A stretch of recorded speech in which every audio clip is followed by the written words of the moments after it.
In manufacturing, one of the most common and frustrating problems is inconsistent parts. Maybe the first batch looks perfect, but parts start drifting out of spec as production goes on. Or maybe parts from different rolls don't fit the same way during assembly. These kinds of inconsistencies slow production, create rework, and drive up costs. One question we hear all the time is, how do you actually ensure parts stay consistent from start to finish? Today we're going to show you how experienced converters build quality checks into their process to prevent these issues, and we'll put it to the test by comparing parts from the beginning, middle, and end of a production run.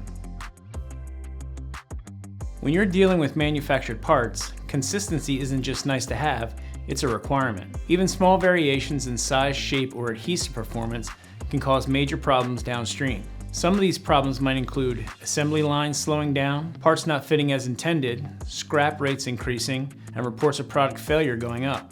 Consistent parts mean predictable assembly, reliable performance, and fewer surprises on the production floor. This is where working with a qualified converter like Strouse makes a real difference. To ensure parts are produced consistently and meet the required quality standards, we implement multiple inspection and testing checkpoints throughout production. One key method is dimensional inspection, where critical features are measured to ensure they meet tolerance and accuracy requirements. Hand tools like calipers, micrometers, and steel rules are used to measure material thickness and the width or diameter of roll goods. In addition, we use video measuring systems to allow for automated, highly repeatable measurements by digitally overlaying crosshairs on parts and capturing precise measurement data. Beyond dimensions, we also perform functional and physical property testing. Using tools like peel testers and probe tack testers, they verify that pressure-sensitive adhesives meet the performance requirements needed for the application. Converters like Strouse also follow the Six Sigma methodology, where we always aim for continuous improvement with the goal that production will always maintain quality by eliminating any causes for defects.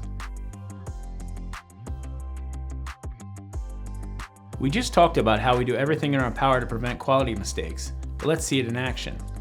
Let's show an example of how we check a roll of die-cut parts to ensure that they are all the same. So let's pull one part from the beginning of the roll, one from the middle, and one from the end and see how they compare. This part was from the beginning of the roll, this part was from the middle of the roll, and this part was from the end of the roll.